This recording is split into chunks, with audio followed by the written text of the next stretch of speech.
say there's appeal to Okay, I'm going to candidates restart who this are live stream. Go to outside the of channel political and machines, go to the new whether live. it's the left or the right, because of change. And there's always this optimism, as Marshall talked about, optimism with this notion of change.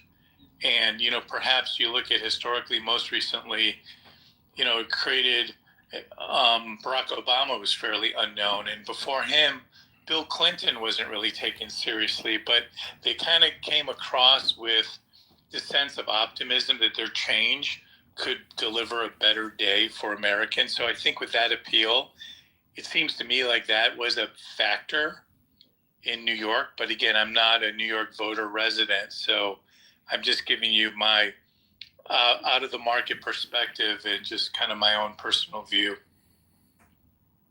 Thank you, Howard. Let's go to our Chinese connection. Tiger, good to see you back on the stage. What do you think? And how many of these young people can China take? Well, I'm sure if you notice from American media, because this is often reported, that the youth population in China aren't very happy either. There are, youth unemployment and the so-called movement of lying down flat. What we're witnessing is not specific, on the economic aspect. Of course, the politics is aside, because America has very interesting division. As your data points out, division is one of the stress points. In China, there's not so much division, but the economic outlook is the same. And I suspect for most of the more developed countries on the planet, is a similar trend where what we're witnessing is really a late terminal stage of this particular brand of social Darwinist capitalism. And if you read Marx, right, and not Engels, because Engels says about this class struggle, and that's probably not true if you look at the history. It never really happened that way, because what we're seeing in history is the working population blends into the capitalists by having investment and stocks themselves, so they become part of the system.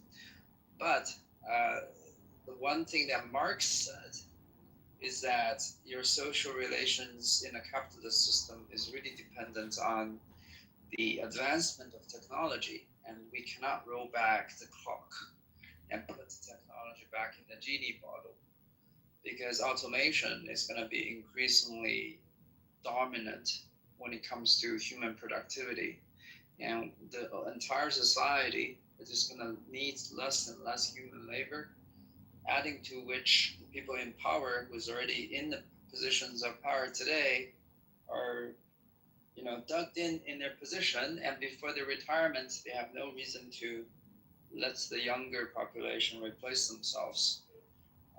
So what we're seeing is a solidification of the stratification of the society, the diminished opportunity for the youth, the overabundance of supply of labor in all skill sets, even in the more advanced skill sets as well. And certainly, I don't think America is even the worst in that regard, because America is the source of global capital. And because of that overflow of capital, there are more jobs in the more innovative part of the startup scene, for example.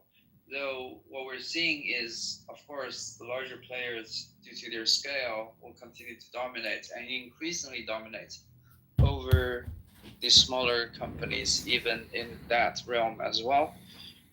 And we're just looking at diminished opportunities for young people over the globe. And because of that intense competition among the young population, not even just in job seeking, right? This is also in dating, romance, companionship.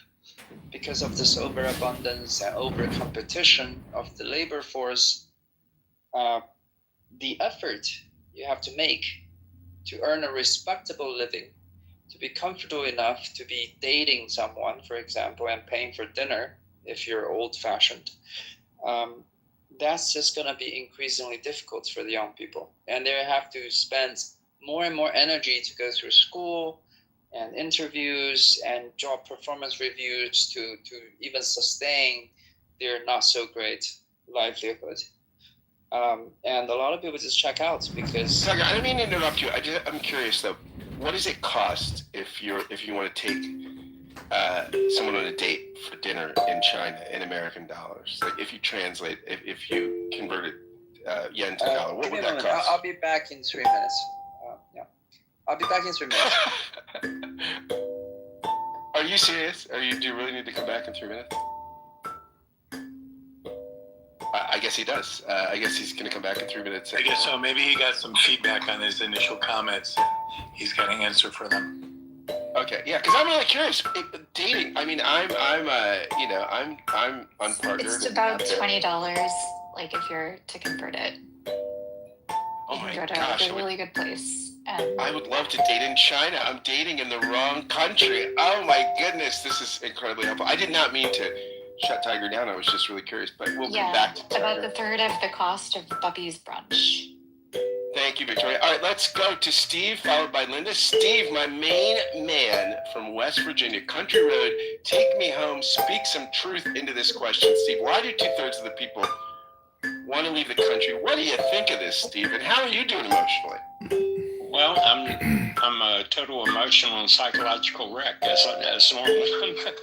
No, but yeah, I think Tiger hit on some good points. I think there's been some good points already raised.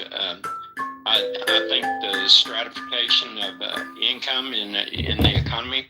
I think there's another component that hasn't been hit on here when we talk about the angst and the anxiety within the society. I think there's a social media component to this that, if my life isn't what I see people posting on a social media site and they're doing all these wonderful things, then obviously I have nothing to live for, and I'm not where I need to be.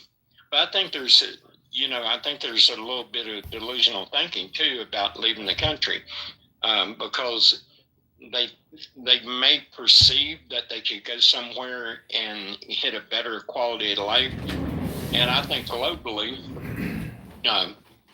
with the global pressure and competition, look at England. Are you going to go there and get a better life?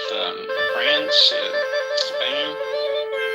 But I think there's economic components. I think there's political divisions that's creating anxiety too, because there's such a division.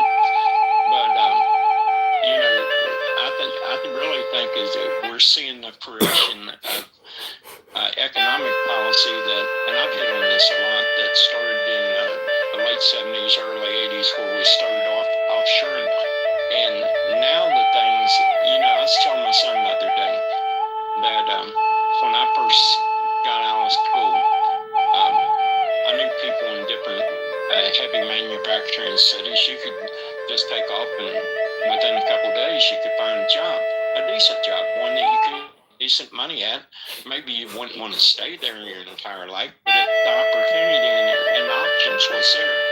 And I think the younger people are seeing shrinking opportunities, and I think they can realize that my avenues are limited, and then with her talking about the housing and different things, so there's a lot of pressure on all fronts.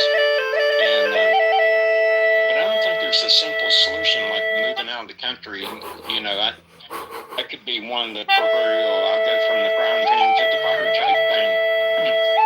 So I don't know. I think it's all the above, and some of the speakers have hit on some really good things, and I think people looking at social media, seeing someone else, and my life's great, and then you take an inventory of your life and you say, well, it's not stacking up, so obviously there's something wrong with me, and then you get anxiety, depression, and stuff like that.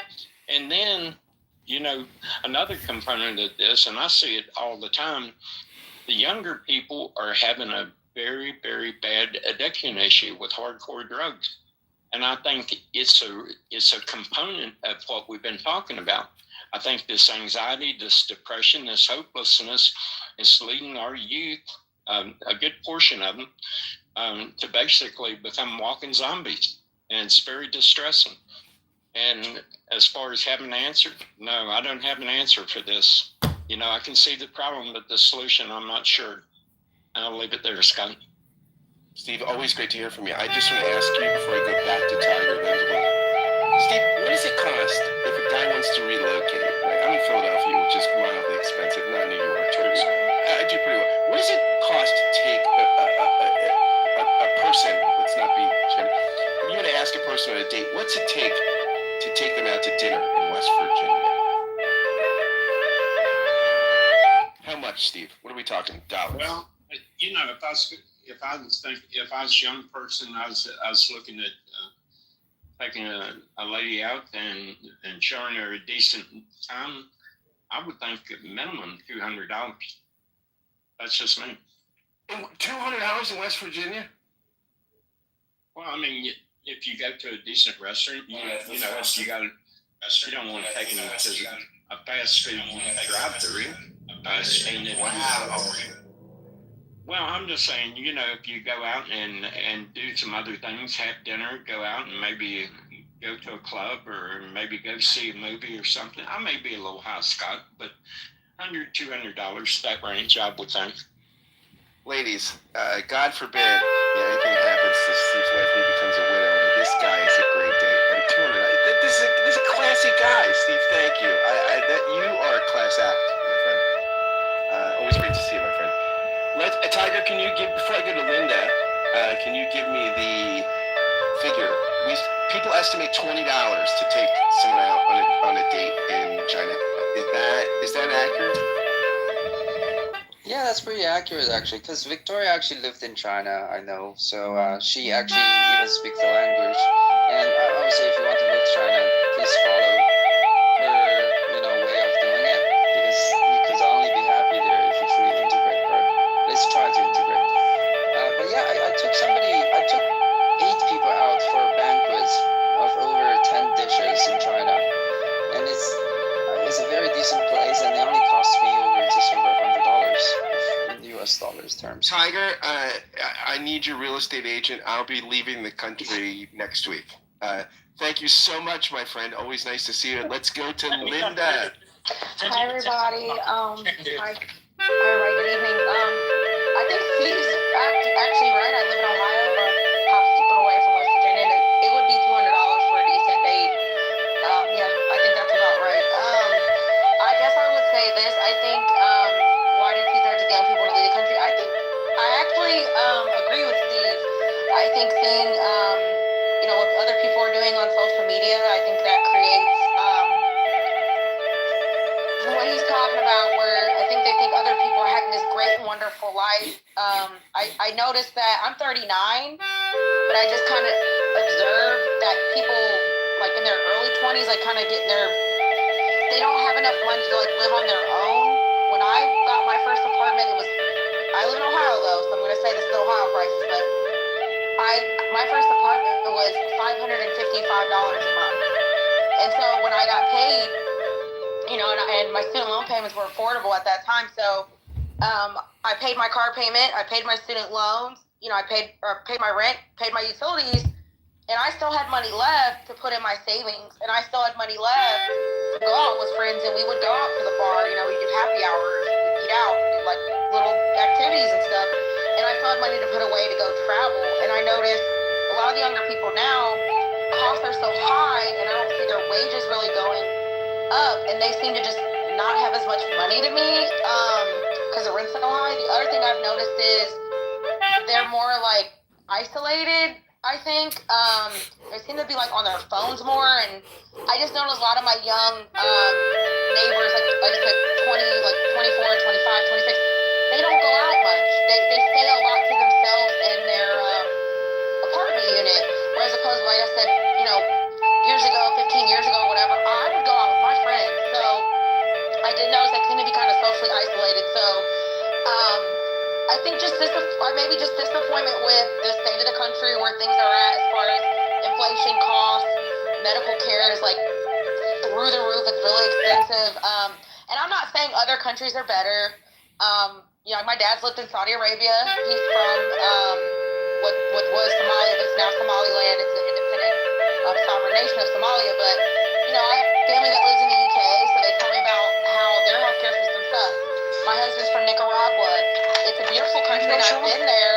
I did like the pace of life. It was a little slower. I did like um, the work week was a little bit shorter. I did like the warm weather, and there were the things I loved about it. I loved the culture that they're always with their family, but it's extremely poor. So I think Steve's right. When you look at these other countries, you have to look at the benefits versus the you have to look at all the pros and all the cons. And just because you pack up and leave doesn't necessarily mean it's going to be all rainbows and sunshine, because now you're in a new country. You might need to learn the language. You're going to need to learn the culture. You're going to need to assimilate and learn the laws and the rules and the processes in that land, and that can be really difficult. So I'm not saying I hate the United States. I love my country, but I have considered it myself. Do you hear Just me? wanting a different perspective, wanting to see how other people live. I've just always been curious what it's been like to live in another country, and that's all I want to say. Thank you. Linda, that was great. And I just want to ask you a question, which you can feel free to not answer. Now that you're married and your husband takes you on a date, what do you think that date costs in Ohio? I don't ask. What a wise woman. What a wise woman. I don't ask. He took me out. He did take me out for my birthday. We went to the Texas Roadhouse, and I ordered whatever I wanted, and then we went bowling, and I love to bowl, so I'm not a good bowler, but I enjoyed it. So I don't ask. And I don't even know, like, the guy's got to get his hair cut. I know the haircut is a big thing. They got to get haircut costs have gone up. They got to have gas in their car. They got to get their car clean. So I know it's a whole thing, but no, I don't ask. Thank you so much, Linda. And let's go now to my dear friend, candidate for Congress, John Kitover, who goes on lots of dates, who's running for Congress, who is a fiscally disciplined Republican. John, you're running for Congress, trying to set this country on hopefully a more hopeful path. Why do 2/3 of young people want to leave the country, John, and what do you make of it as a candidate for Congress? Hey, Scott, Marshall, Howard, Allen, everybody else, good evening. Thank you for being here. I hope you're all having fun. Sorry to hear that Gary isn't feeling well. It's my birthday today. I'm 43 years old. And you know what? I like Scott's Trump impersonation. I think Scott has incredible political analysis, and his vocabulary, his words, his descriptions, his knowledge is, he's a subject matter expert. And so, I think that the same problem has been happening for the past 100 years or 200 years. Generations and wealth transfer and industry and economics and growth and war and debt and borrowing and spending. All these things are interconnected, and it's global. It's not just national. We do live in a global community. And I just think that education at this point is still our greatest asset and opportunity to turn things around for the youth, who I think really are very much addicted to cell phones, to content, possibly to cannabis, possibly to other substances. And, I went to a party on Halloween, and the DJ and other people, I will say, were using illicit substances, the kinds of substances you might find on boats now on fire in the Caribbean, because our Air Force is so proficient at attacking drug smugglers coming from Venezuela.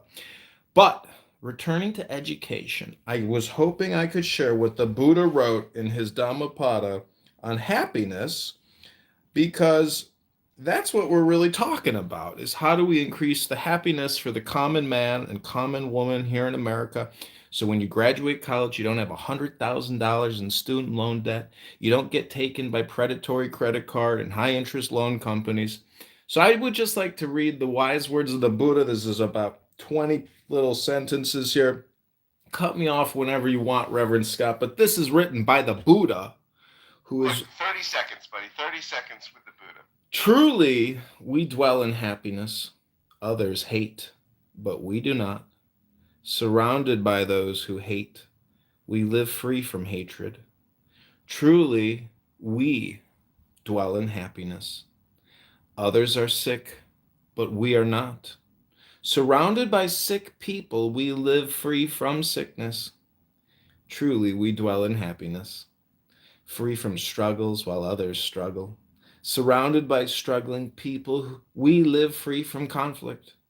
Truly, we Americans dwell in happiness, having no obstacles at all. We shall feed on joy like radiant Americans. Victory produces hostility, for the defeated ones live in grief. Releasing both victory and defeat, the tranquil minds dwell in happiness. There is no fire like lust, no evil like hatred. There are no disasters equal to the khandhas. There is no happiness greater than the peace of nirvana. Hunger is the most severe bodily disease. Conditioned things are the worst calamity. When we see this clearly, we achieve nirvana, the ultimate bliss. Health is the highest price. Thank you, John. And it is your birthday, so we recognize this up in the club. Thank you. Because it's your birthday show day.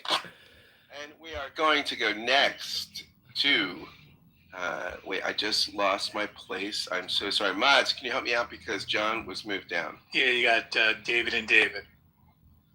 I'm so sorry, everybody. I am on Club Deck, so the interface is a little challenging in that regard. David G, my main man from California. It's great to see you, my friend. Congratulations. I'm sure you are still glowing from the showing of your wonderful Dodgers. David, why, with such a great baseball team and so many other things, do people want to leave the country? And what do you make of all this? Are you making your own plans? Well, a great room. I actually saw this article and I was entertaining it from a standpoint of what this would portend to the country if, in fact, this reality were to occur. Part of the whole American experiment, if that's how we should frame it, is that you have to have the buy-in of the younger generations. When I came of age, when my dad came of age, others in the room, there was no negotiating what you needed to do to be successful in this country, or at least try to be. America gives you the opportunity. Unless you're born wealthy, trust fund, or you can sing and be a Michael Jackson or an NFL athlete. You gotta use your wits. You gotta use your knowledge, education, your family upbringing, wherever you live, and you gotta make a go of it. And part of, nobody said it was gonna be easy, but if you sat on your ass, you weren't gonna get anywhere. Well, but we had an America where when you made that effort, you were deriving some modicum of success and some benefit. You're talking about what it costs to date a woman properly, or a man, or any other persuasion you might have in terms of wanting a long-term relationship. And you had confidence that if you were able to attract that significant other, you could put down roots and have a family or make a go of it and see some sort of benefit out of your struggle. I don't think the youth today, see the juice being worth the squeeze. I've traveled a fair amount and I've seen these keyboard, influencers / digital nomads. That's the word I was looking for. And, I don't know how well they're doing or not doing, but, it seems to me that many are saying to themselves, sorry about the plane overhead, look, I can go travel the world, take my energies and my youth, and not give it to this XYZ corporation who's just going to drain my youth, offer me no upside, and at the end of the day, sorry, there's some banner plane flying overhead. Apologize for that.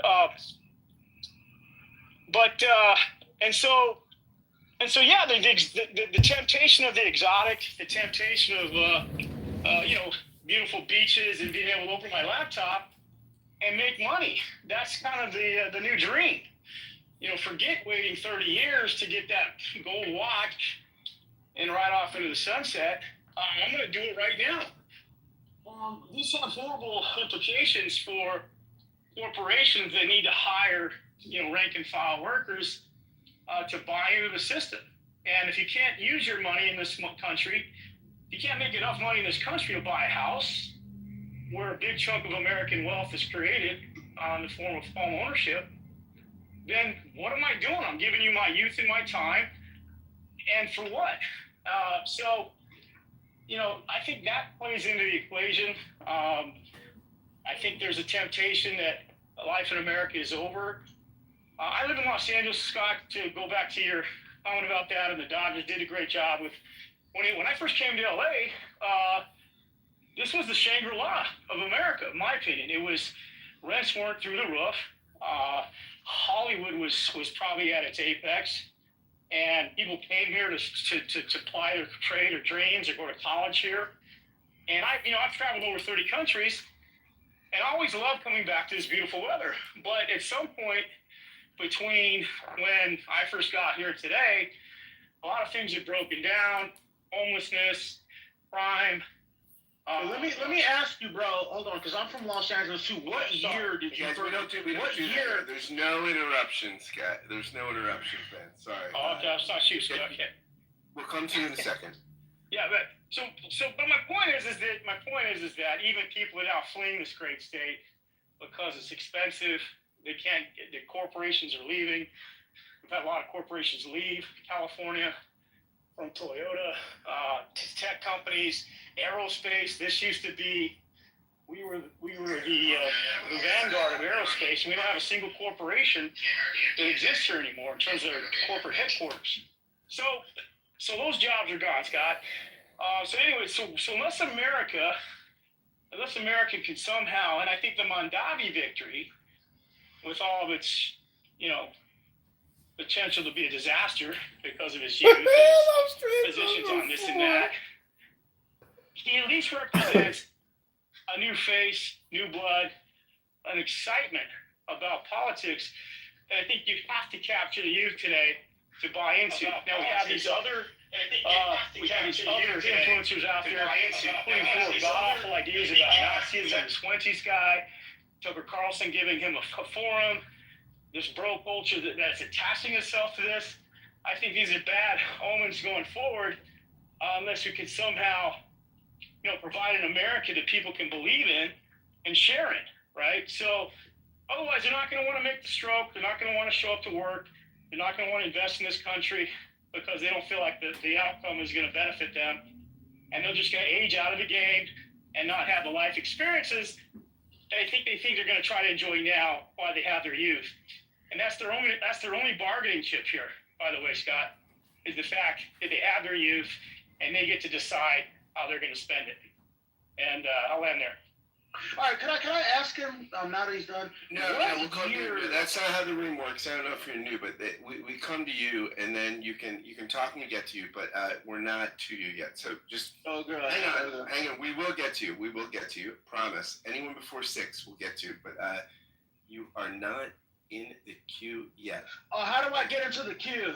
You're in the queue. It's fine. You're in the queue. You're in the queue. Rather, we'll screen the order of people, which you may not see on your screen. It doesn't mean you're being left out. It simply means he sees it. Okay, here's another next video. Why are these planes shooting the sky? You can see them in all distances. David, David, pretty wild to see you. How are you showing emotionally? What do you think about this fact? 2/3 of the young people want to leave the United States. Okay, so I am feeling fine, right? So emotionally, I'm okay. It is not surprising. Look, we're somewhere between 1.5 to close to 7 million in terms of the estimated amount of housing we need to build to really be able to address supply and demand of housing necessary. A lot of millennials, and particularly Gen Z, can't afford to buy a house. You can pay taxes or chemtrails. Too much, right?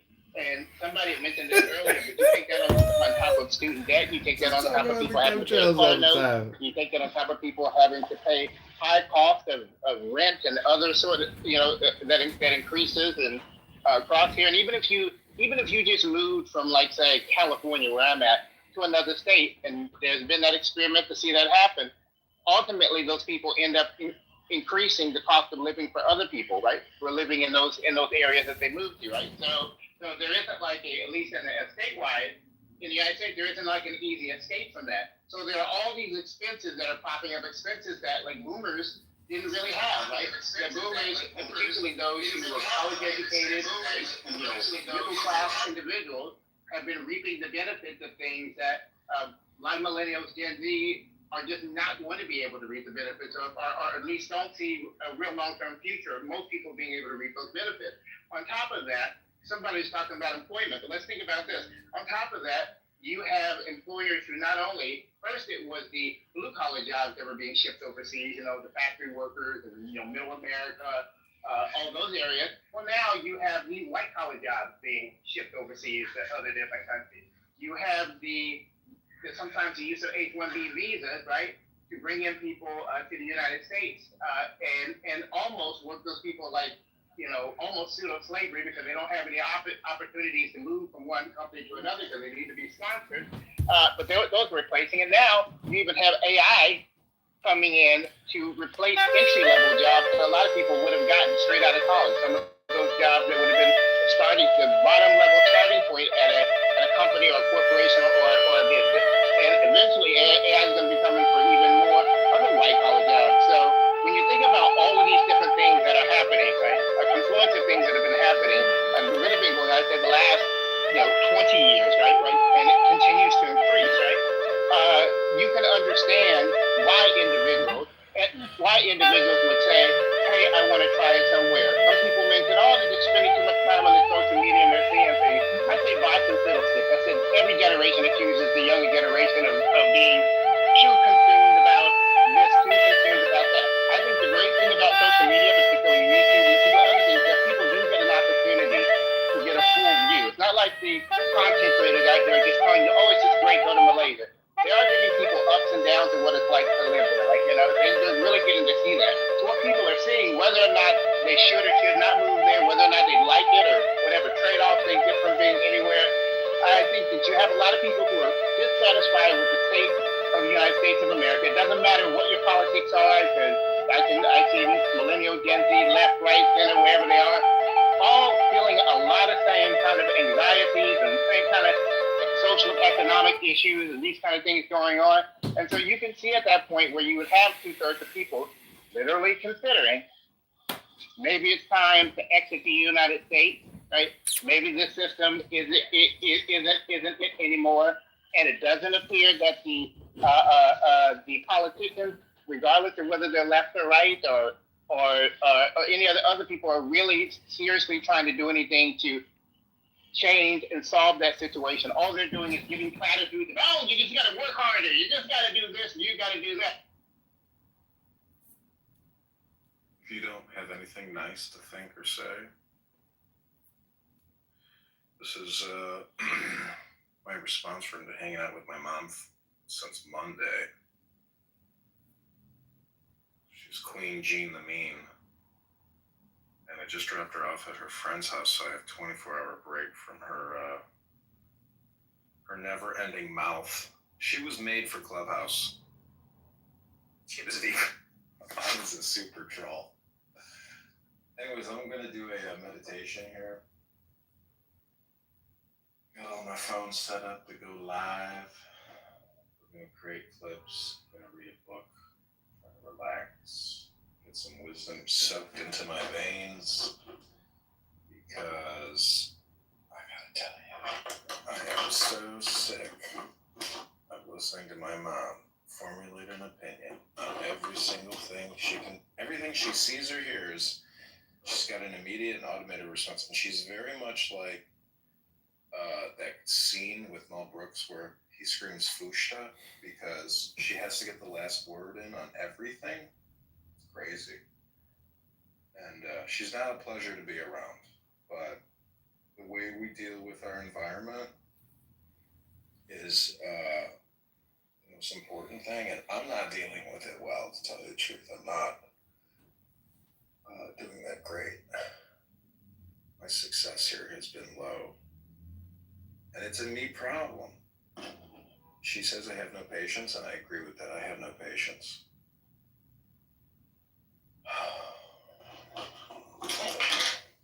This phone doesn't want to go live.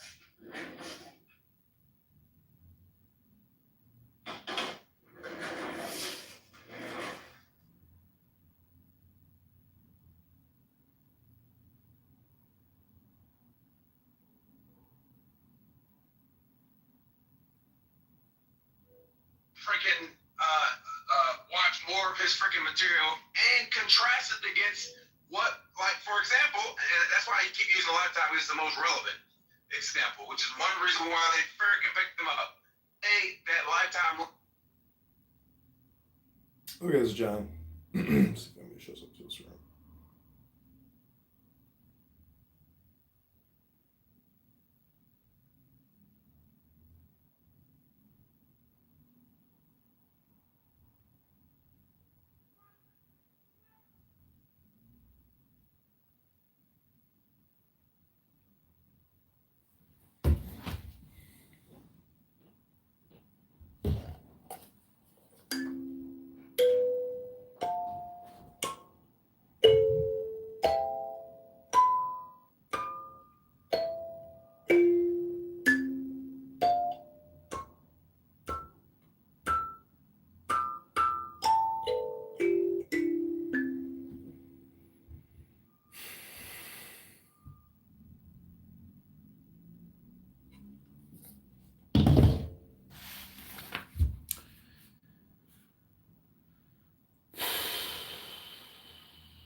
Okay, before you get to happiness, though, you gotta read the Buddha.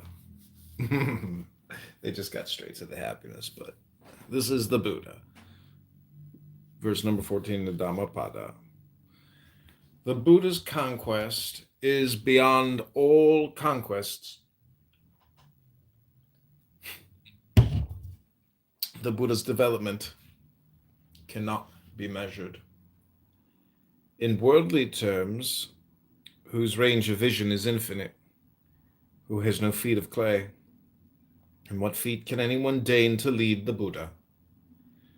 The Buddha is one who has crushed the bonds of desire, the lures that lead one astray. On what feet would you have the Buddha move? For he has no feet. Even gods cherish the vigilant Buddhas. Meditative, wise, peaceful, and free of passions. It is difficult to be born human. It is difficult to conduct life as a human being. Rare is the opportunity to hear the Dhamma.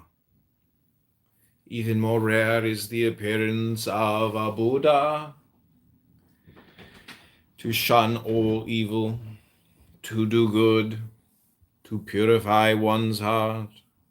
This is the teaching of the Buddhas.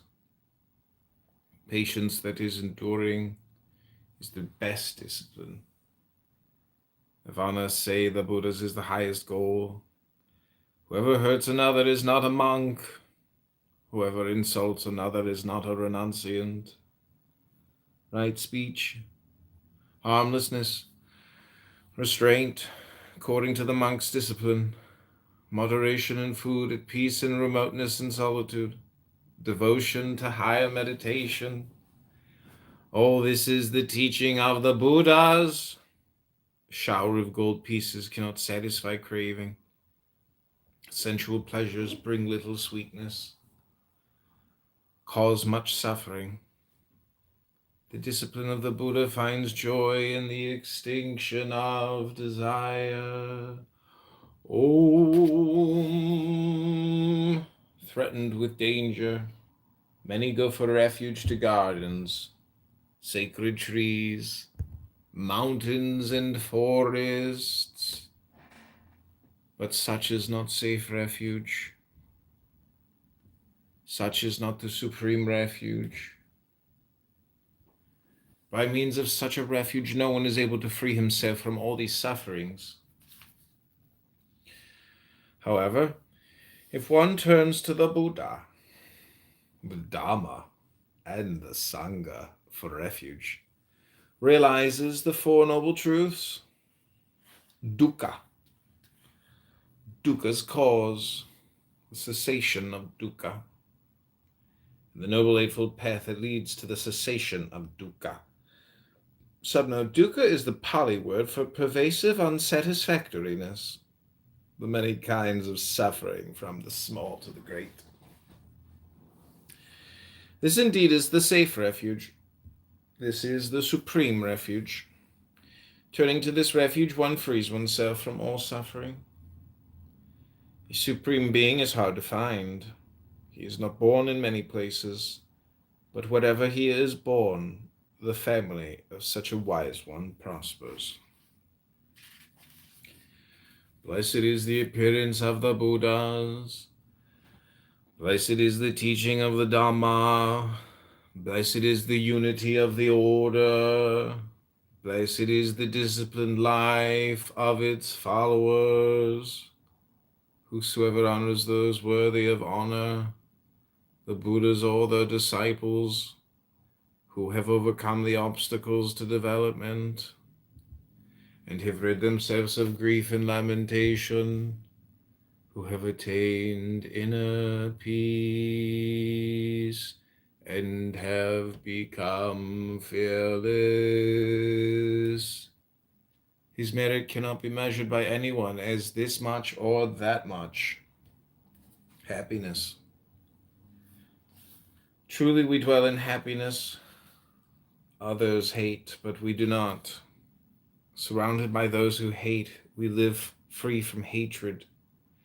Truly we dwell in happiness. Others are sick, but we are not.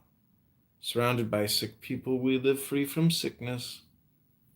Truly we dwell in happiness, free from struggles, while others struggle. Surrounded by struggling people, we live free from conflict. Truly we dwell in happiness, having no obstacles at all. We shall feed on joy like radiant gods. Okay, I'm going to take a little reading break here and play you the Dhammapada.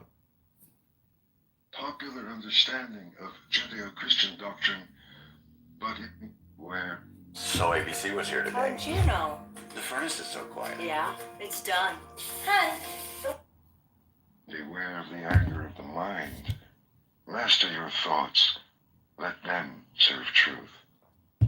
The wise have mastered body, word, and mind. They are the true masters. Impurity. You are as the yellow leaf. The messengers of death are at hand. You are to travel far away. What will you take with you? You are the lamp to lighten the way. Then hurry, hurry.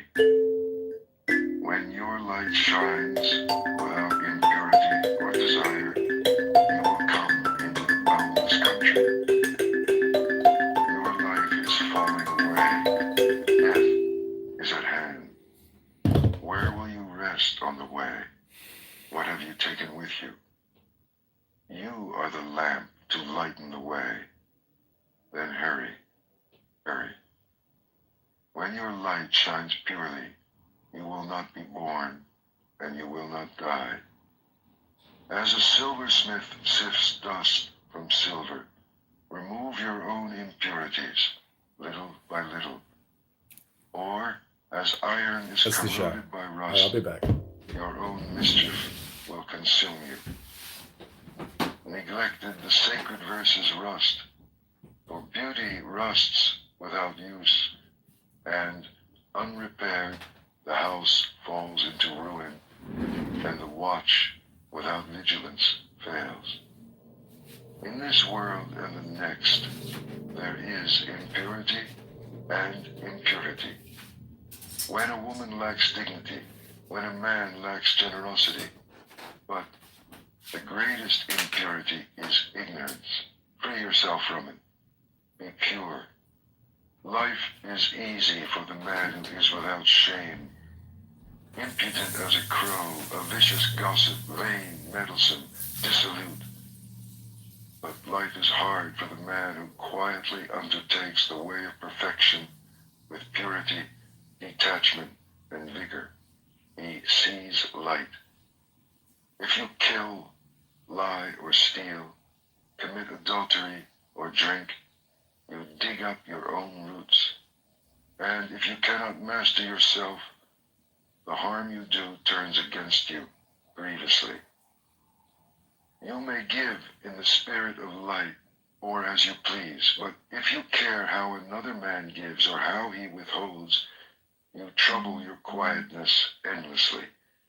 These envying roots, destroy them and enjoy a lasting quietness. There is no fire like passion. There are no chains like hate. Illusion is a net, desire a rushing river. How easy it is to see your brother's faults, how hard to face your own. You winnow his in the wind like chaff, but yours you hide like a cheat covering up an unlucky throw. Dwelling on your brother's faults multiplies your own. You are far from the end of your journey. The way is not in the sky, the way is in the heart. See how you love whatever keeps you from your journey. But the Tathagatas, they who have gone beyond, have conquered the world. They are free. The way is not in the sky, the way is in the heart. All things arise and pass away, but the awakened awake forever. The just. If you determine your course with force or speed, you miss the way of the law. Quietly consider what is right and what is wrong, receiving all opinions equally, without haste, wisely observe the law. Who is wise, the eloquent or the quiet man? Be quiet and loving and fearless. For the mind talks, but the body knows. Gray hairs do not make a master. A man may grow old in vain. The true master lives in truth, in goodness and restraint, non-violence, moderation, and purity. Fine words or fine features cannot make a master out of a jealous and greedy man. Only when envy and selfishness are rooted out of him may he grow in beauty. A man may shave his head, but if he still lies and neglects his work, if he clings to desire and attachment, how can he follow the way? The true seeker subdues all waywardness. He has submitted his nature to quietness.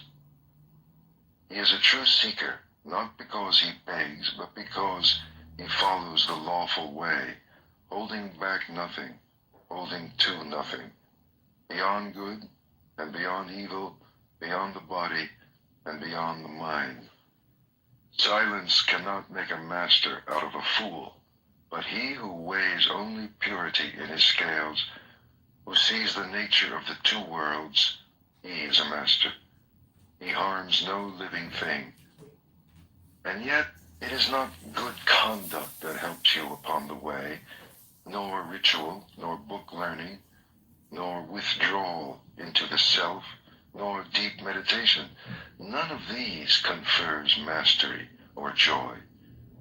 O seeker, rely on nothing until you want nothing. The way.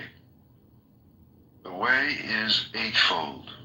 There are four truths. All virtue lies in detachment. The master has an open eye. This is the only way to the opening of the eye. Follow it. Outwit desire. Follow it to the end of sorrow. When I pulled out sorrow's shaft, I showed you the way. It is you who must make the effort. The masters only point the way. But if you meditate and follow the law, you will free yourself from desire. Everything arises and passes away. When you see this, you are above sorrow. This is the shining way. Existence is sorrow. Understand and go beyond sorrow. This is the way of brightness. Existence is illusion. Understand. Go beyond. This is the way of clarity. Each fall, Medicare members receive something called an ANOP. That is your annual notice of change. And it's basically your What's New letter with updates on your Medicare plan's costs, benefits, and coverage for the new year. So when it arrives in the mail, be sure to open it as it has important updates about your plan for the new year. Have you received your ANOP yet? Happy, happy nappers, happy, happy nappers. Introducing PhotoFlix, the new Happy Nappers with something incredible inside. It's a lovable digital friend that lets kids hug and hold their favorite videos and pics. I have a dog named Max, and he loves the water. Grandpa sends the best videos. I have the best picture of my brother. And parents love this. Each PhotoFlix friend lets you easily upload your favorite photos, videos, and special memories to watch, share, and show you care. I'll see you soon. Love you. I love you too, Daddy. PhotoFlix holds up to 17,000 photos or up to 2 hours of video, so kids can hug and hold everyone they love everywhere they go, or watch videos of grandparents reading their favorite stories. Good night, Grandma. I love you. Good night, my or pictures of loved ones kids can hug every day. Happy Nappers PhotoFlix is so easy to use. I simply plug in the cable, connect to my computer, and then I drag and drop my favorite videos and pictures. Now I can share a hug with my granddaughter every day. And best of all, every piece of content is parent-controlled and installed. For even more fun, you can upload all your kids' favorite shows and funny videos, so every boy and girl can watch, laugh, and enjoy. Plus, you can upload birthday wishes from your friends, no matter where they are, or create slideshow memories. Whoa, hey, that's me. It even has an auto-off timer to say goodnight. There's a Happy Nappers PhotoFlix waiting to play with you. You can choose from BB the Unicorn or Max the Shark for $69.99 plus $7.99 processing and handling. We'll include these headphones free with your paid order. And here's something nice. When you order more than one, we'll lower the price. You can log on at getphotoflix.com. Batteries not included. Must be 18 or older to order. You are strong. You are young. It is time to arise. So arise, lest through irresolution and idleness you lose the way. Master your words. Master your thoughts. Never allow your body to do harm. Follow these 3 roads with purity, and you will find yourself upon the one way, the way of wisdom. Sit in the world. Sit in the dark. Sit in meditation. Sit in light. Choose your seat. Let wisdom grow. Cut down the forest, not the tree, for out of the forest comes danger. Cut down the forest, fell desire, and set yourself free. While a man desires a woman, his mind is bound as closely as a calf to its mother. As you would pluck an autumn lily, pluck the arrow of desire. For he who is awake has shown you the way of peace. Give yourself to the journey.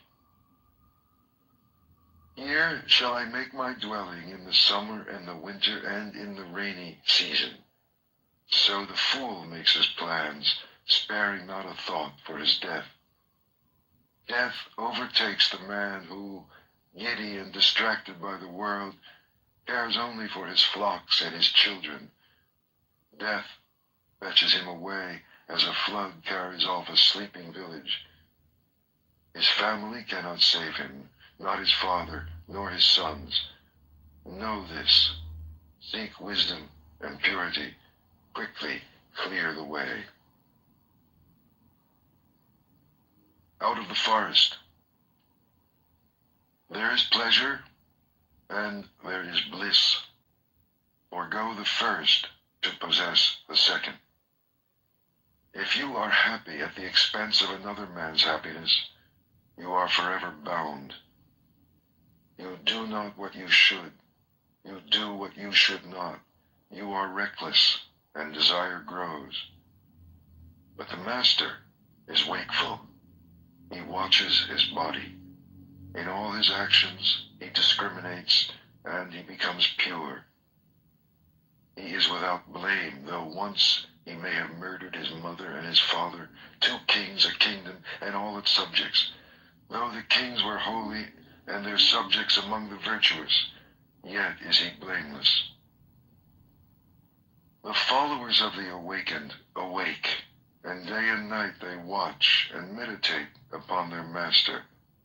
Forever wakeful, they mind the law. They know their brothers on the way. They understand the mystery of the body. They find joy in all beings. They delight in meditation. It is hard to live in the world and hard to live out of it. It is hard to be one among many. And for the wanderer, how long is the road wandering through many lives? Let him rest. Let him not suffer. Let him not fall into suffering. If he is a good man, a man of faith, honored and prosperous, wherever he goes, he is welcome. Like the Himalayas, good men shine from afar, but bad men move unseen like arrows in the night. Sit, rest, work, alone with yourself, never weary. On the edge of the forest, live joyfully, without desire. The dark. One man denies the truth, another denies his own actions. Both go into the dark, and in the next world suffer, for they offend truth. Wear the yellow robe, but if you are reckless, you will fall into darkness. If you are reckless, better to swallow molten iron than eat at the table of good folk. If you court another man's wife, you court trouble. Your sleep is broken, you lose your honor, you fall into darkness. You go against the law, you go into the dark. Your pleasures end in fear, and the king's punishment is harsh. But as a blade of grass held awkwardly may cut your hand, so renunciation may lead you into the dark. For if in your renunciation you are reckless and break your word, if your purpose wavers, you will not find light. Do what you have to do, resolutely, with all your heart. The traveler who hesitates only raises dust on the road. It is better to do nothing than to do what is wrong. For whatever you do to yourself. Like a border town well guarded, guard yourself within and without. Let not a single moment pass, lest you fall into darkness. Feel shame only where shame is due. Fear only what is fearful. See evil only in what is evil, lest you mistake the true way and fall into darkness. See what is. See what is not. Follow the true way. Rise. The elephant. I shall endure hard words as the elephant endures the shafts of battle. For many people speak wildly. The tamed elephant goes to battle. The king rides him. The tamed man is the master. He can endure hard words in peace. Better than a mule or the fine horses of Sind or mighty elephants of war is the man who has mastered himself. Not on their backs can he reach the untrodden country, but only on his own. The mighty elephant Danapalaka is wild when he is in rut, and when bound he will not eat, remembering the elephant grove. The fool is idle, he eats and he rolls in his sleep like a hog in a sty, and he has to live life over again. My own mind used to wander wherever pleasure or desire or lust led it. But now I have it tamed. I guide it as the keeper guides the wild elephant. Awake, be the witness of your thoughts.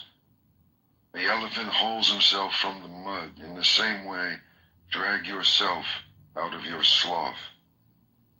If the traveler can find a virtuous and wise companion, let him go with him joyfully and overcome the dangers of the way.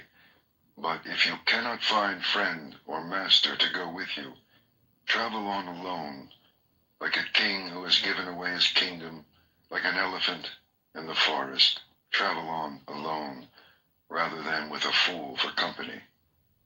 Do not carry with you your mistakes. Do not carry your cares. Travel on alone, like an elephant in the forest. To have friends in need is sweet, and to share happiness, and to have done something good before leaving this life is sweet, and to let go of sorrow. To be a mother is sweet, and a father. It is sweet to live arduously, and to master yourself. Oh, how sweet it is to enjoy life living in honesty and strength, and wisdom is sweet, and freedom. Desire. If you sleep, desire grows in you, like a vine in the forest. Like a monkey in the forest, you jump from tree to tree, never finding the fruit. From life to life, never finding peace. If you are filled with desire, your sorrows swell like the grass after the rain. But if you subdue desire, your sorrows fall from you like drops of water from a lotus flower. This is good counsel, and it is for everyone. As the grass is cleared for the fresh root, cut down desire, lest death after death crush you, as a river crushes the helpless reeds. For if the roots hold firm, a felled tree grows up again. If desires are not uprooted, sorrows grow again in you. 36 streams are rushing toward you, desire and pleasure and lust. Play in your imagination with them, and they will sweep you away. Powerful streams, they flow everywhere. Strong vine, if you see it spring up, take care. Pull it out by the roots. Pleasures flow everywhere. You float upon them and are carried from life to life. Like a hunted hare you run, the pursuer of desire pursued, harried from life to life. O seeker, give up desire. Shake off your chains. You have come out of the hollow into the clearing. The clearing is empty. Why do you rush back into the hollow? Desire is a hollow, and people say, look, he was free, but now he gives up his freedom. It is not iron that imprisons you, nor rope, nor wood, but the pleasure you take in gold and jewels and sons and wives. Soft fetters, yet they hold you down. Can you snap them? There are those who can, who surrender the world, forsake desire, and follow the way. O slave of desire, float upon the stream. Little spider, stick to your web, or else abandon your sorrows for the way. Abandon yesterday, and tomorrow, and today. Cross over to the farther shore, beyond life and death.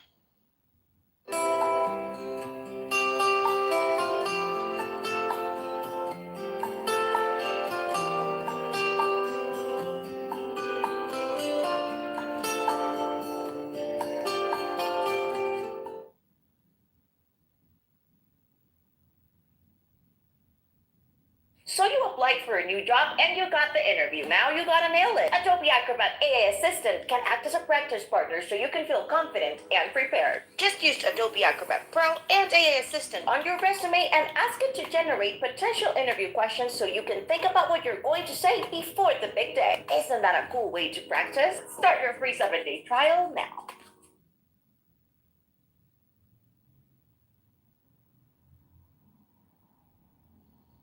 Do your thoughts trouble you? Does passion disturb you? Beware of thirstiness, lest your wishes become desires, and desire binds you. Quieten your mind. Reflect. Watch. Nothing binds you. You are free. You are strong. You have come to the end, free from passion and desire. You have stripped the thorns from the stem. This is your last body. You are wise. You are free from desire, and you understand words and the stitching together of words, and you want nothing. Victory is mine, knowledge is mine, and all purity, all surrender. I want nothing. I am free. I found my way. Whom shall I call teacher? The gift of truth is beyond giving, the taste beyond sweetness, the joy beyond joy. The end of desire is the end of sorrow. The fool is his own enemy. Seeking wealth, he destroys himself. Seek rather the other shore. Weeds choke the field. Passion poisons the nature of man, and hatred, illusion, and desire. Honor the man who is without passion, hatred, illusion, and desire. What you give to him will be given back to you, and more. The Seeker. Master your senses. What you taste and smell, what you see, what you hear. In all things, be a master of what you do and say and think. Be free. You are a seeker. Delight in the mastery of your hands and your feet, of your words and your thoughts. Delight in meditation and in solitude. Compose yourself. Be happy. You are a seeker. Hold your tongue. Do not exalt yourself, but lighten the way, for your words are sweet. Follow the truth of the way. Reflect upon it. Make it your own. Live it. It will always sustain you. Do not turn away what is given you, nor reach out for what is given to others, lest you disturb your quietness. Give thanks for what has been given you, however little. Be pure. Never falter. You have no name and no form. Why miss what you do not have? The seeker is not sorry. Love and joyfully follow the way, the quiet way to the happy country. Seeker, empty the boat, lighten the load, passion and desire and hatred, and sail swiftly. There are 5 at the door to turn away, and 5 more, and there are 5 to welcome in. And when 5 have been left stranded on the shore, the seeker is called O Gati Nati, he who has crossed over. Seeker, do not be reckless. Meditate constantly, or you will swallow fire and cry out, no more.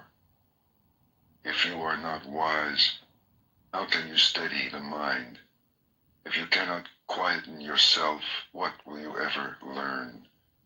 How will you become free? With a quiet mind, come into that empty house, your heart, and feel the joy of the way beyond the world. Look within, the rising and the falling. What happiness! How sweet to be free! It is the beginning of life, of mastery and patience, of good friends along the way. fair and active life. So, live in love. Do your work. Make an end of your sorrows. Or see how the jasmine releases and lets fall its withered flowers. Let fall willfulness and hatred. Are you quiet? Quieten your body. Quieten your mind. You want nothing. Your words are still. You are still. By your own efforts, waken yourself. Watch yourself. And live joyfully. You are the master. You are the refuge. As a merchant breaks in a fine horse, master yourself. How gladly you follow the words of the awakened, how quietly, how surely you approach the happy country, the heart of stillness. However young, the seeker who sets out upon the way shines bright over the world.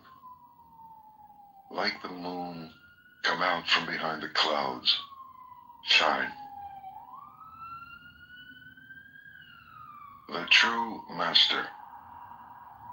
Wanting nothing with all your heart, stop the stream. When the world dissolves, everything becomes clear.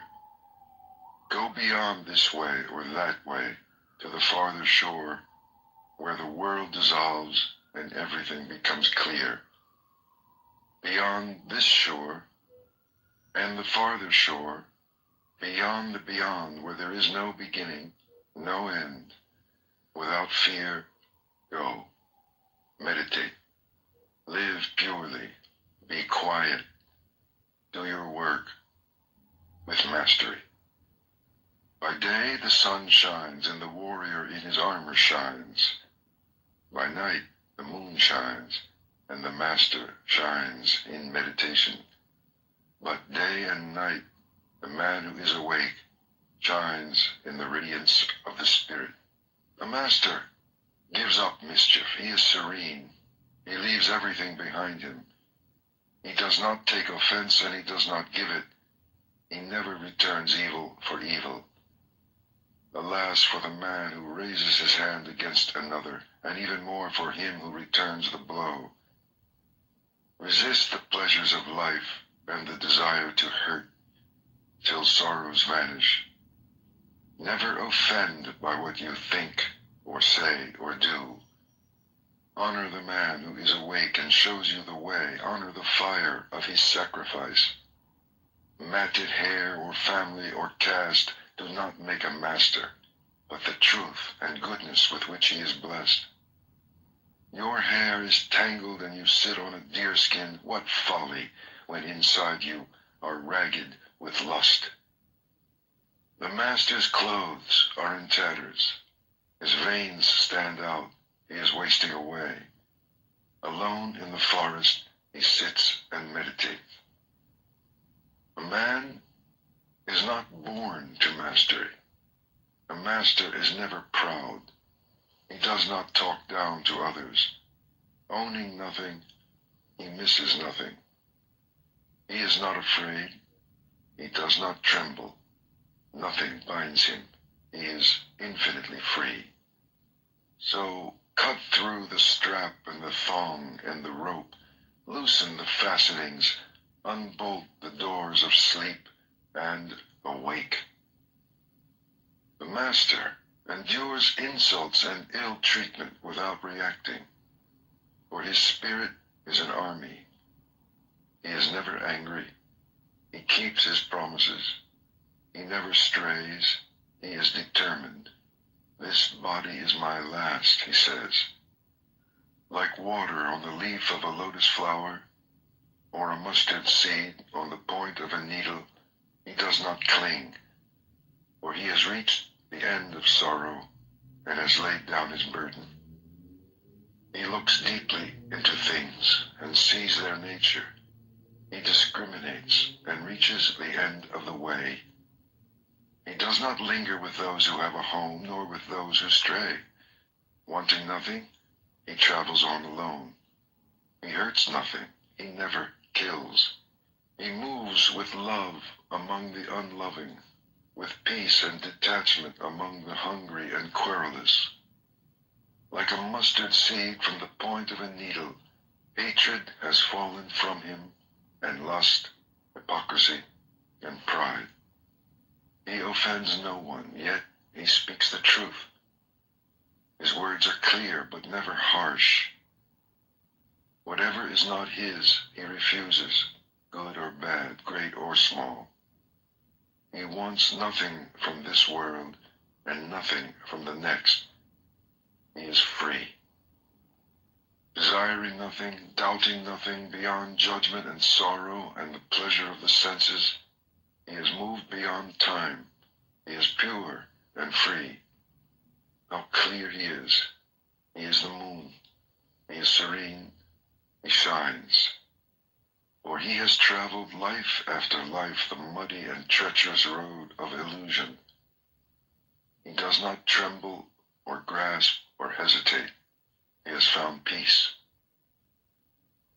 Calmly, he lets go of life, of home, and pleasure, and desire. Nothing of men can hold him. Nothing of the gods can hold him. Nothing in all creation can hold him. Desire has left him, never to return. Sorrow has left him, never to return. He is calm. In him the seed of renewing life has been consumed. He has conquered all the inner worlds. With dispassionate eye he sees everywhere the falling and the uprising. And with great gladness he knows that he has finished. He has woken from his sleep. And the way he has taken is hidden from men, even from spirits and gods, by virtue of his purity. In him there is no yesterday, no tomorrow, no today. Possessing nothing, wanting nothing, he is full of power. Fearless, wise, exalted, he has vanquished all things. He sees by virtue of his purity. He has come to the end of the way, over the river of his many lives, his many deaths, beyond the sorrow of hell, beyond the great joy of heaven, by virtue of his purity. He has come to the end of the way. All that he had to do, he has done. And now, he is one. An Afterword, written and read by Jacob Needleman. Buddhism was born in India. In its beginnings, it conceived of itself not as a new religion, but as a reconstitution of what is essential in the vastness of the Hindu tradition. Taken as a whole, the Hindu religion can be likened to an Olympian armed campaign with great generals dispersed abroad, their huge armies and infinitely variegated weaponry converging upon the enemy, the ego, under some divinely conceived master strategy.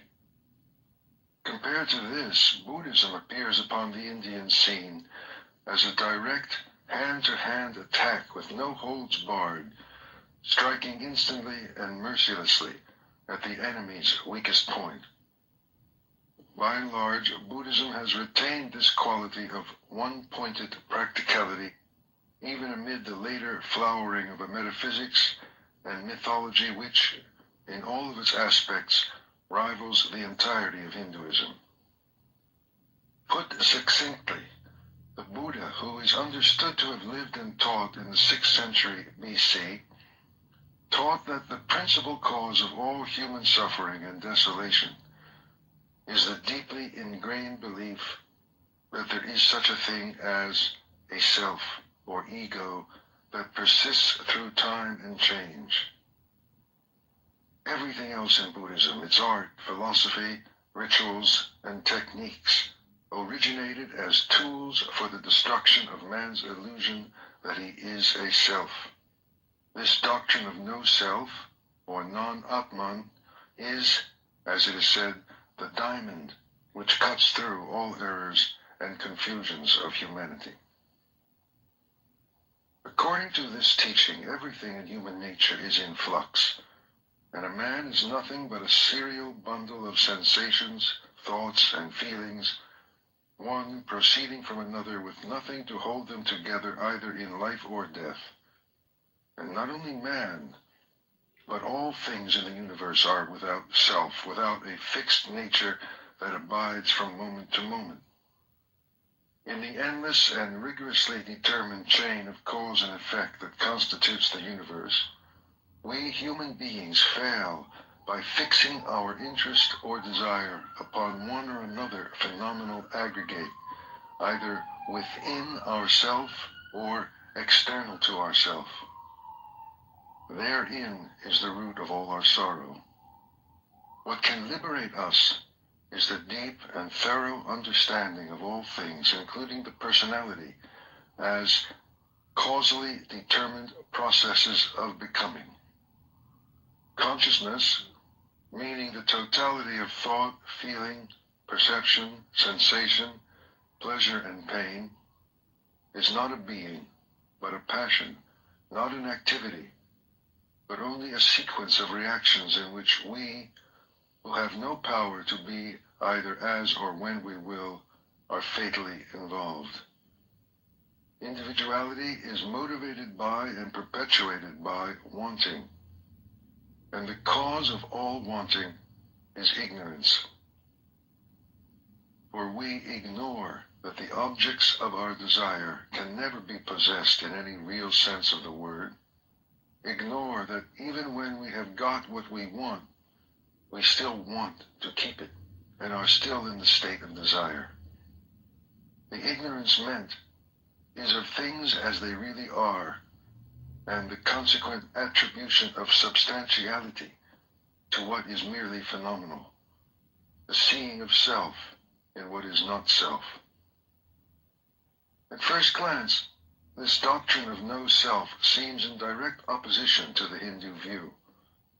But if there is any general view with which the Buddhist doctrine conflicts, it is surely our own Western worldview, as embodied not only in the popular understanding of Judeo-Christian doctrine, but in the goals our whole civilization has set for itself. The religions of the West have imbued us with the idea of an individual eternal soul created by God, also in his way an individual, infinitely precious and irreducibly real. As our modern society drew away from religious doctrine, it substituted for the soul the idea of individual personality, not immortal perhaps, but for that very reason all the more our own and precious. The establishment of our identity, our role, has been the banner cry not only of scientific psychology, but of all the major intellectual movements of modern times, including existentialism and humanism. We measure a person's strength by what we take to be the distinctness and vividness of his individuality, and we all seek to make our mark, either as artists, scientists, or business people. To the Buddhist, all this striving is the pursuit of a phantom. The identity we seek to establish is nothing more than a thought, a picture in the mind of what we are or can be. It is in no wise based on fact.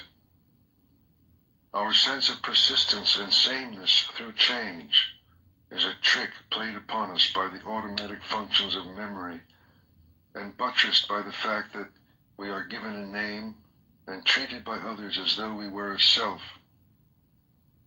Indeed, our whole society is but a vast collection of sleepwalkers, each addressing the other and conceiving of himself within his own dream of selfhood.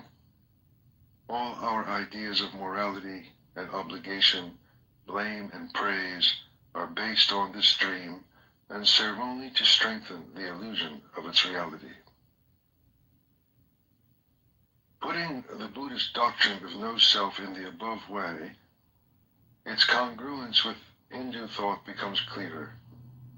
We might say that for the Hindu or Brahmanic religion, human ignorance is the ignorance of who we are, of our ultimate divinity, where for Buddhism, it is ignorance of what we are not. We are not this ego. It is in fact the cardinal trait of Buddhism that its teachings are in negative terms. Break down the illusion, the error, and the truth will appear by itself, for it is always there. It is only obscured and hidden by our ignorant beliefs about ourselves and the desires attached thereto.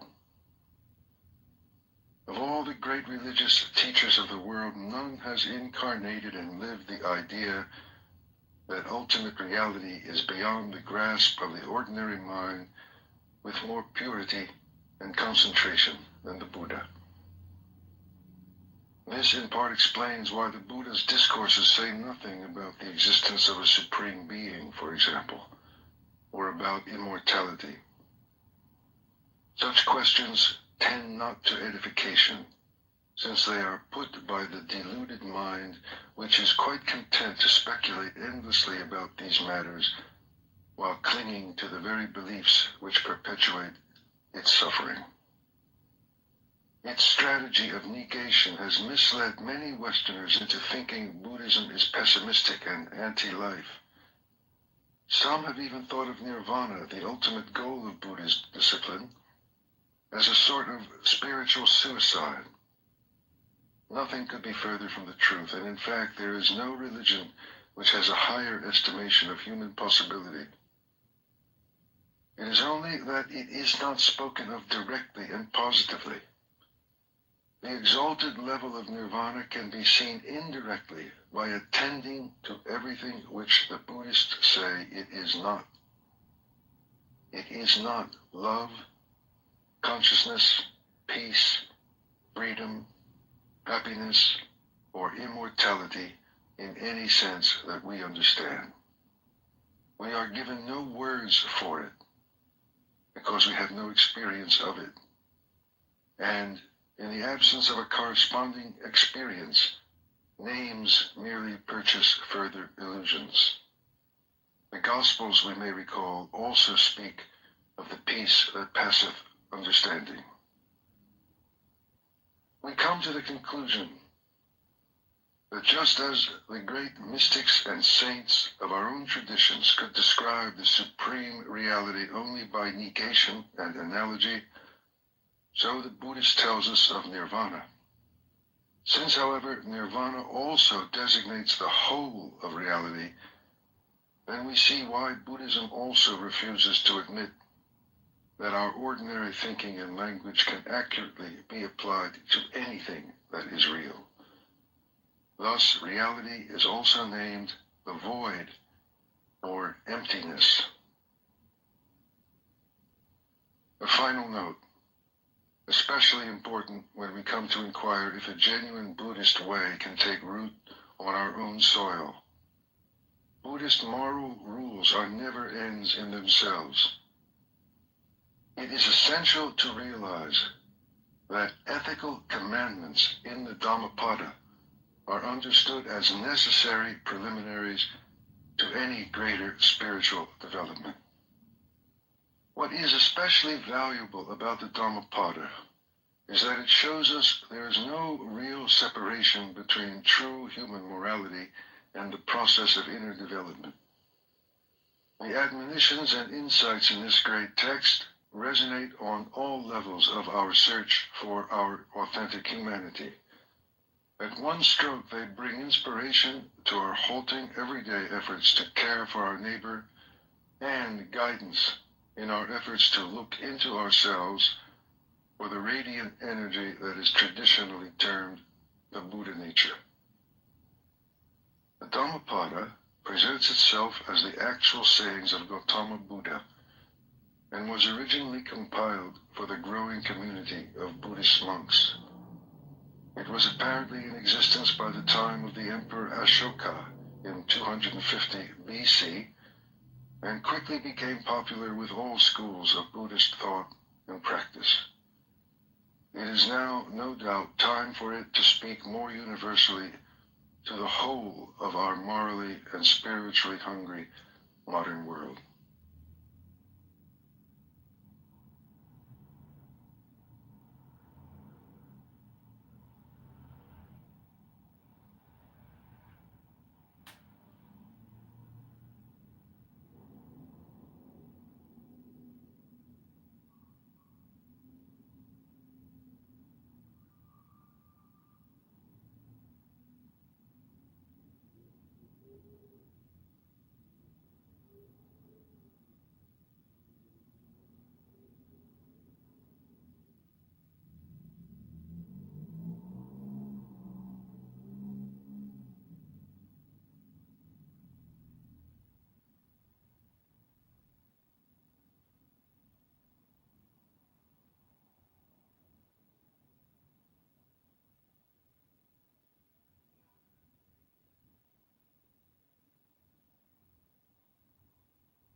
Or perfume. So let the master settle and wander. Look to your own faults, what you have done or left undone. Overlook the faults of others. Like a lovely flower, bright but scentless, are the fine but empty words of the man who does not mean what he says. Like a lovely flower, bright and fragrant, are the fine and truthful words of the man who means what he says. Like garlands woven from a heap of flowers, fashion from your life as many good deeds. The perfume of sandalwood, rose bay, or jasmine cannot travel against the wind, but the fragrance of virtue travels even against the wind as far as the ends of the world. How much finer is the fragrance of virtue? Of being a mascot too. I could be your Hamas mascot in that sense. Like Hamas can be Potential your terrorist alert. Israeli. Notify the FBI. Mikhail is a potential terrorist alert. Thank you for discussing business. And even John, instead of his just time how he here. did that would be content. Just how he did that. Exactly. Notify the FBI. A potential terrorist is speaking. His name is Mikhail. He is a laptop repairman out of California. Notify the FBI in Los Angeles. Yeah. Clip it. Clip it. If he would. Clip it. Send it to Cash Patel and Dan Bongino. Kick in Mikhail's door immediately. Drag him out by his hair. Drag him into the street and cuff him and put him in a car. He could be. Clip it. Be useful, but he's mental. Clip it. Like you see, he's mental. This guy wouldn't do. He would just bring us trouble, and it just wouldn't be. It's all projection all the time with Mikhail. But if he got his head straight, he's on this app probably more than anybody. If he would just create that space. Projection alert. And we would be. Projection alert. Oh my God. You would let him up for a little bit and then say. No, not even. Like he could be keeping the space live as much as possible, because that's also another thing. You know, if the longer you're on, the better. Projection alert. Projection alert. Life is gonna be seen. Terrorist alert. Potential terrorist alert. Notify the FBI. Notify the FBI at Cash Patel at Dan Bongino. A lot of the Zios on the app are like John. Actually, they're that on that level. Here we go with the Zios. So- Notify the So, FBI of a they don't potential see terrorist. Beyond I know exactly what you're saying. Like, they don't see beyond it. They're just like they got no patience. Nothing. We don't mind trash talk. Like, hey, let someone trash talk for a minute or two, but don't let that be the theme of the live, because You first gotta of all, bring it back. You always gotta rally back. Exactly, and another thing, you gotta watch people's language too. So that's another thing. Yeah. Projection alert. Projection alert. Notify the FBI potential terrorist. Mikhail on the alert. Hey, hold on, John. Let's ask you a serious question. Are you on TikTok? Yeah, I'm on TikTok. Okay, how do you find it over there? Just type in my name, John Kitover.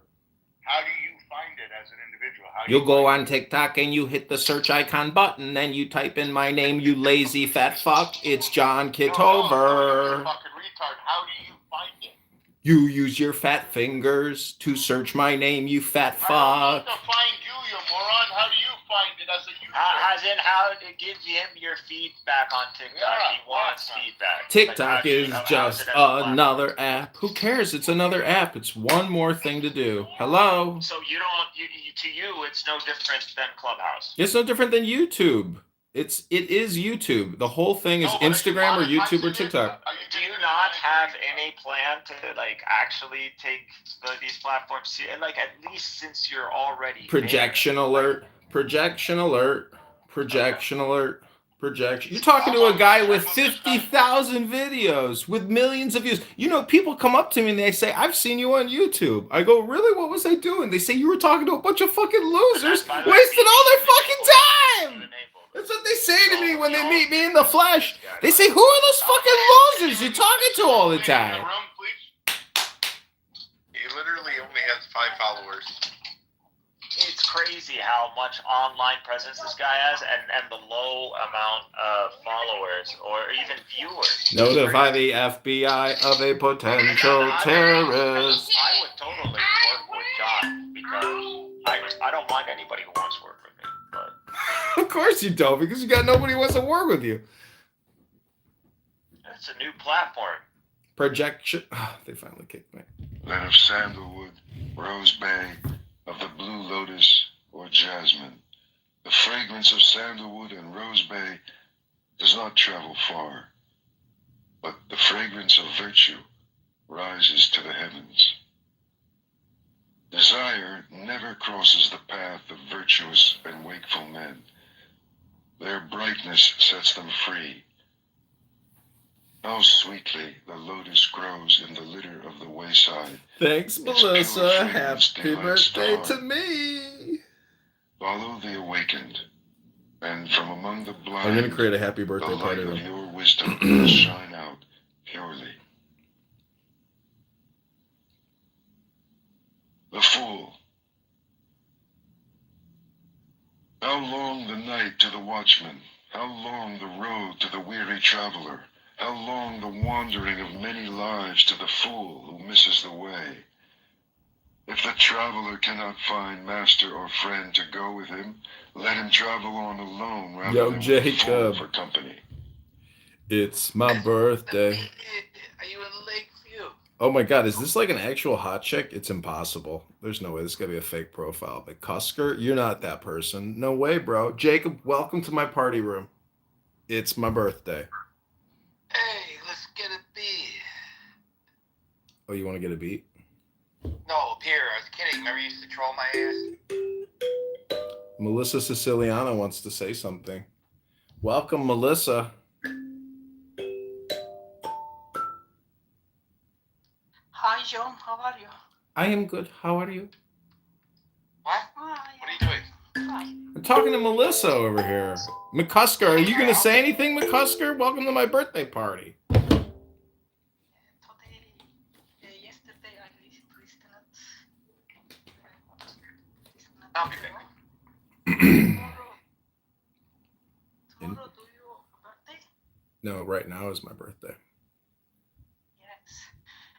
John, some my English level AP1. Sometimes I don't understand. Mm-hmm. I listen. Okay. Okay. I was sick. Next week Okay. Thank you. I understand. De Lambert, Gelitang Shode. McCusker, you got anything to say over there, McCusker?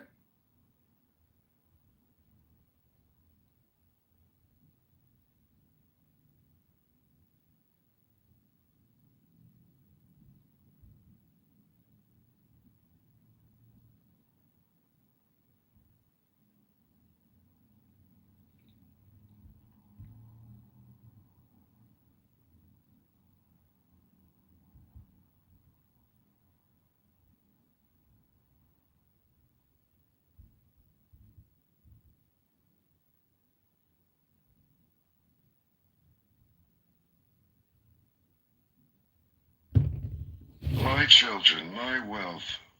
So the fool troubles himself. But how has he children or wealth? He is not even his own master. A fool who knows he is a fool is that much wiser. A fool who thinks he is wise is a fool indeed. Does the spoon taste the soup? A fool may live all his life in the company of a master and still miss the way. The tongue tastes the soup. If you are awake in the presence of a master, one moment will show you the way. The fool is his own enemy. The mischief he does is his undoing. How bitterly he suffers. Why do what you will regret? Why bring tears upon your soul? Do only what you do not regret, and fill yourself Okay, here's with another joy. chemtrail video. For a while, the mischief tastes sweet, sweet as honey. Distances. But in the end, it turns bitter, and how bitterly he suffers. For months, the fool may fast, eating from the tip of a grass blade. Still, he is not worth a penny beside the master whose food is the way. Fresh milk takes time to sour, so a fool's mischief takes time to catch up with him. Like the embers of a fire, it's in him. Whatever a fool learns, it only makes him duller. Knowledge cleaves his head, but then he wants recognition, a place before other people, a place over other people.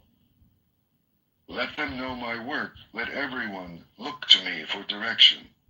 Such are his desires. Such is his swelling pride. One way leads to wealth and fame, the other to the end of the way. Look not for recognition, but follow the awakened and set yourself free. The wise man. The wise man tells you where you have fallen and where you yet may fall. Invaluable secrets. Follow him. Follow the way. Let him chasten and teach you and keep you from mischief.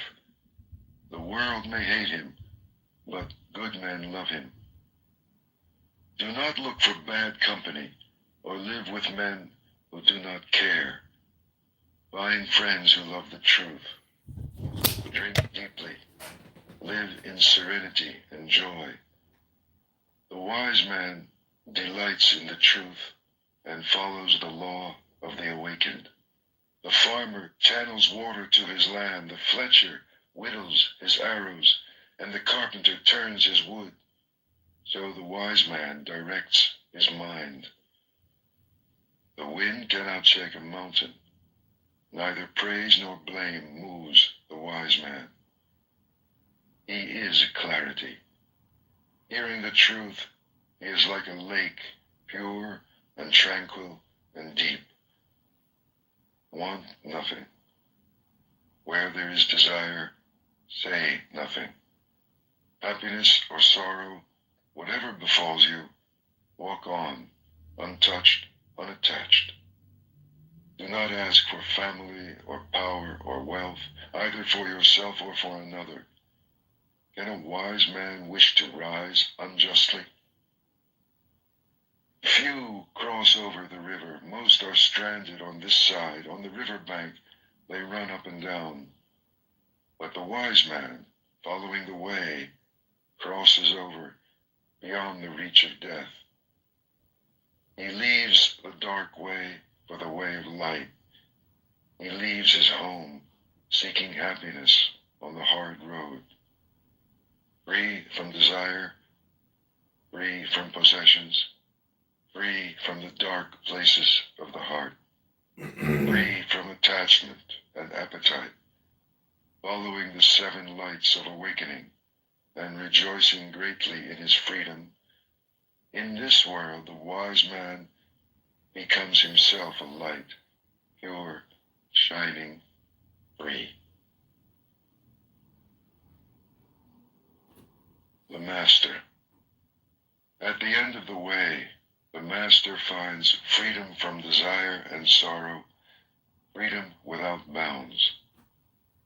Those who awaken never rest in one place. Like swans they rise and leave the lake.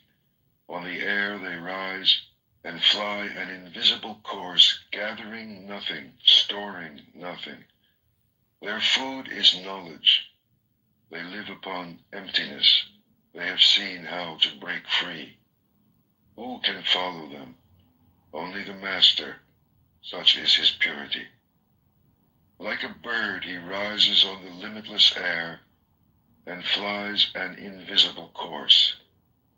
He wishes for nothing. His food is knowledge. He lives upon emptiness. He has broken free. He is the charioteer. He has tamed his horses, pride, and the senses. Even the gods admire him.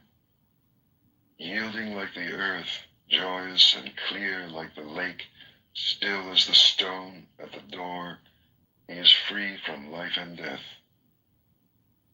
His thoughts are still. His words are still. His work is stillness.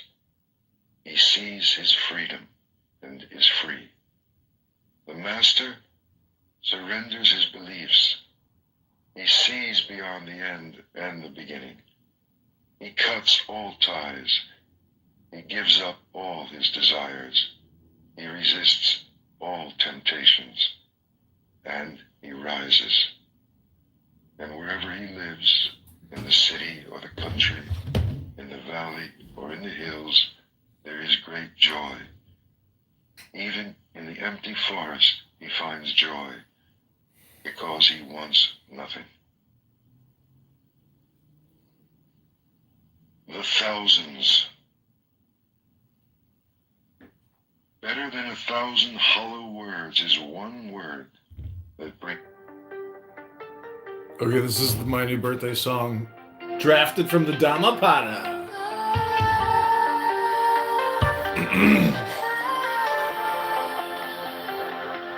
Let us live, let us breathe, free as air, no hate, no chains, no despair. Among the shadows, we shine so bright, we carry peace into the night. Happily divine, we'll rise again. No hatred, again, no bitter end. Happily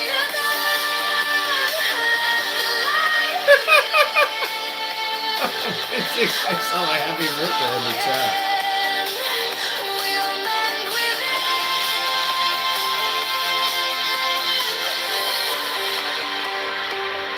let us walk, let us heal. Free from strife, no ailments cling, no weight or life. Among the weary, we'll stand tall, a gentle voice for one and all. Happily then, we'll rise again.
That was dope.